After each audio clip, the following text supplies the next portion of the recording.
வணக்கம் உறவுகளே, வல்வை கவிதா சமையலறைக்கு மீண்டும் உங்களை வரவேற்கின்றேன். இன்றைக்கு சித்திரை புத்தாண்டை முன்னிட்டு குழந்தைகள் முதல் பெரியவர்கள் வரை விரும்பி சாப்பிட்ற ஒரு சிற்றுண்டி மிக்சர் எப்படி செய்யறேன்னு பார்க்க போறோம். வாங்கோ வீடியோக்குள்ள போகலாம்.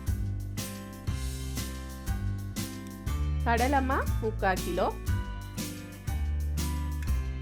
வறுக்காத வெள்ளி அரிசிமா 150 கிராம், கடலை 1/4 கிலோ,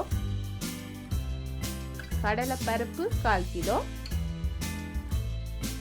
கச்சான் 1/4 கிலோ,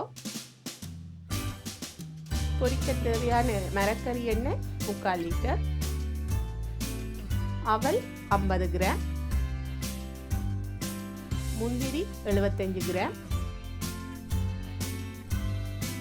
உள்ளி 2 உள்ளி நீங்கள் எடுக்கலாம். நான் 1.5 உள்ளி எடுத்திருக்கிறேன், சின்னதாக கட் பண்ணி வச்சிருக்கிறேன். ஒரு டிஷ் கறிவேப்பிலை எடுத்திருக்கிறேன்.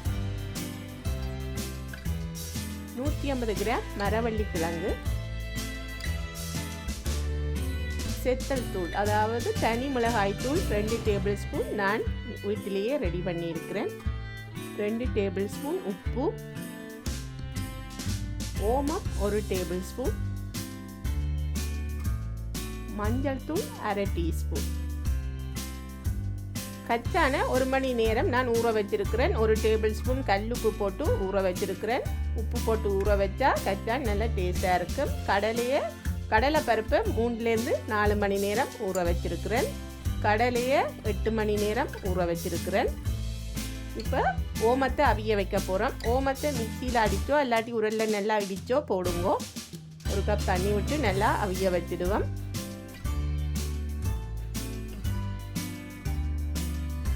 இப்போ கடலையை நான் பாதியாக்கி தான் போட போகிறேன். முழுசாக போடுறதை விட நீங்கள் பாதியாக்கி போட்டிங்கன்னா மிக்சர் அவ்வளவு டேஸ்டாக இருக்கும். ஈஸியாக பாதியாக்குறதுக்கு நான் உங்களுக்கு ஒரு டெக்னிக் சொல்லித்தரேன் பாருங்க. இதில் போட்டுட்டு நீங்கள் சப்பாத்தி கட்டியால் உருட்டினீங்களா பாதி ஆகிடும்.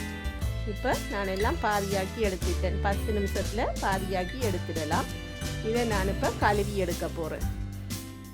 கருப்புளுந்து எப்படி கழுவுவீங்களோ அது மாதிரி தண்ணி விட்டு நல்லா கசக்கி எடுத்தீங்கன்னா தோல் எல்லாம் கலண்டு வந்துடும். பாருங்க, ஈஸியாக கழுவிடலாம். இப்படி வடிச்சிங்கன்னா மேலால் தோல் எல்லாம் வந்துடும். இப்போ கழுவி எடுத்துட்டேன். இதை நாங்கள் ஒரு துணியில் தண்ணி தன்மை இல்லாமல் இருக்க காய விட போகிறோம். தண்ணி தண்ணியோட பொறிச்சிங்களா எண்ணெய் குடிச்சிடும். கடலை பருப்பையும் காய விடுவோம். அதே நேரம் கச்சானே காய விட்டுடுவோம். இப்போ மரவள்ளி கிழங்கை சீவி எடுப்போம். மரவள்ளி கிழங்கை இப்படி சின்ன பீஸாக கட் பண்ணிடுங்க. நான் இதில் தான் சீவுறேன். உங்கள்கிட்ட ஸ்க்ரேப்பர் இல்லைன்னா நீங்கள் கையால் கூட மெல்லிசாக சீவி எடுத்துடலாம்.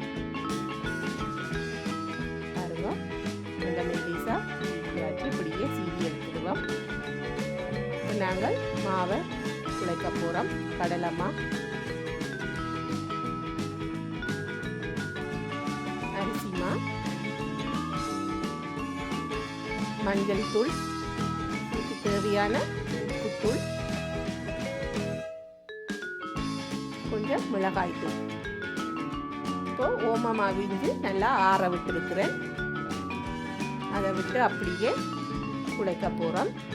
ஓமத்தை இடித்து போட்டால் தான் ஓமப்பொடி அந்த குட்டி கண்ணுக்குள்ளால வடிவாக வரும். அல்லாட்டி அடைச்சு வரும்.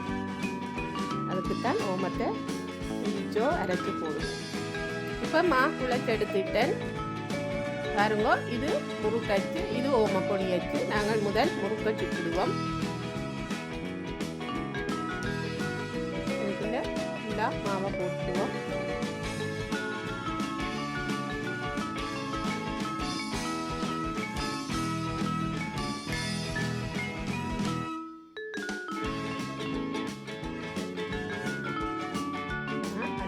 எண்ணெயை கொதிக்க வச்சிருக்கிறேன். இப்போ நாங்கள் இதை மூடிட்டு முழுக்க புளிஞ்சு எடுத்துடுவோம்.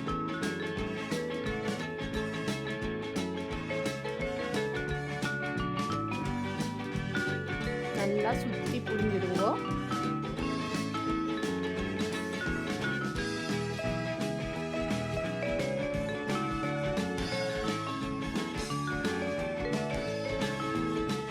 முழுமையாக சுற்றி விட்டுருங்க. இங்கே ஒரு உடலே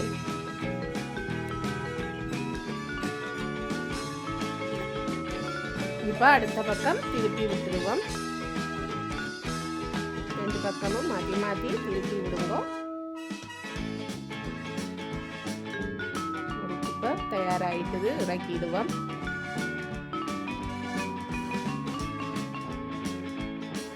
இப்போ ஓமப்பொடியை நாங்கள் காட்டுறேன். ஓமப்பொடி டக்கண்டு பொரிஞ்சிடும். நீங்கள் புழிஞ்சு விட்டு உடனேயே அடுத்த பக்கம் திருப்பி போட்டுட்டு எடுத்துடலாம். பாருங்க, ஓமப்பொடியும் தயாராகிட்டுது. மிச்ச ஓமப்பொடியும் பொரிச்சு எடுத்துடுவோம். இப்போ ஓமப்பொடி எல்லாம் பொரிச்சாச்சு. இப்போ கடலையை நான் துணியில் காய போட்டிருந்தேன்னா நல்லா எல்லாம் உலர்ந்துட்டுது. இப்போ கடலையை பொரிச்சிடுவோம். பாருங்க, கடலை பொரிஞ்சு கொண்டு வருது. பொரிஞ்சோடனே மேலால் மிதந்து கொண்டு வரும். நீங்கள் எடுத்து கிளக்கி பார்த்தீங்கன்னா சலங்கை சத்த மாதிரி கேட்கும். அப்போ பொரிஞ்சிட்டுதுன்னு அர்த்தம். இறக்கிடுவோம். இதை மாதிரியே கடலை பருப்பை பொரிச்சு எடுத்துடுவோம். கடலை பருப்பு பொரிச்செடுத்தாச்சு. இப்போ மரவள்ளி கிழங்க பொரிச்சிடுவோம்.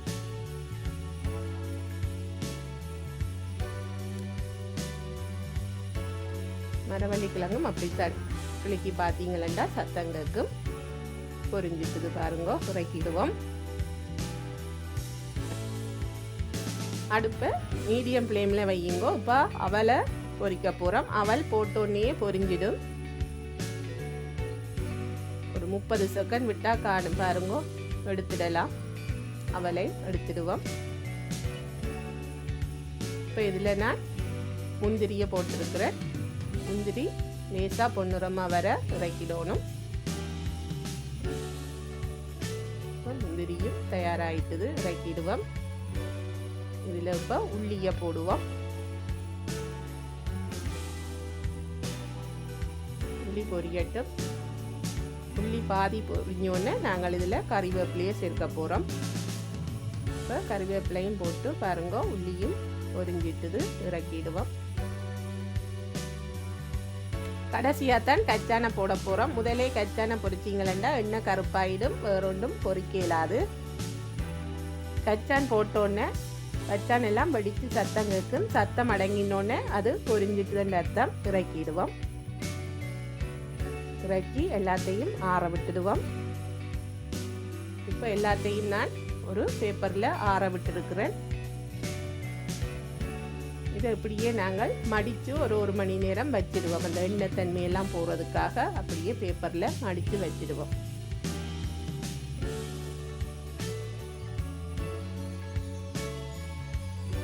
இப்போ முறுக்க நான் எல்லாம் சின்ன சின்னனா கையால் சுருட்டி வச்சிருக்கிறேன். இதில் ஓமப்பொடியும் போட்டுடுவோம். ஓமப்பொடி தொட்டோன்னே நொறுங்கி வந்துடும். இதில் இப்போ நான் பேப்பரில் மடித்து வச்சிருக்கிற மிச்ச கடலை எல்லாத்தையும் இதில் சேர்க்க போகிறேன். எல்லாத்தையும் போட்டு நல்லா மிக்ஸ் பண்ண போகிறோம்.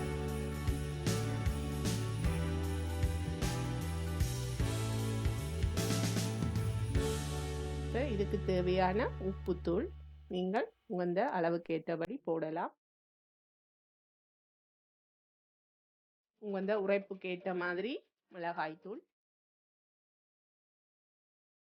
போட்டு மிளகாய்த்தூள் உப்புத்தூள் நல்லா சேர்ற மாதிரி நல்லா கலந்து விட்டுடுங்க. அவ்வளவுதான். பாருங்க, மிக்சர் தயாராகிட்டுது.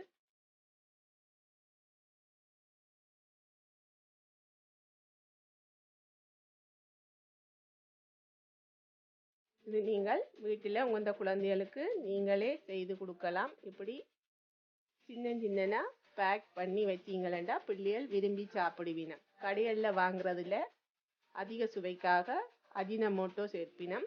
நீங்களே வீட்டில் செய்து இப்படி வச்சா பிள்ளைகளுக்கும் நல்லா விரும்பியும் சாப்பிடுவினம்.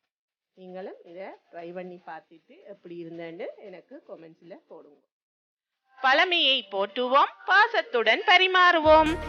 இந்த வீடியோவை உங்கள் நண்பர்கள் உறவினர்களுக்கு ஷேர் பண்ணுங்க. மேலும் இத மாதிரியான வீடியோக்களை மிஸ் பண்ணாம பார்க்க பெல்வை கவிதா சமையலறைக்கு சப்ஸ்கிரைப் பண்ணுங்க.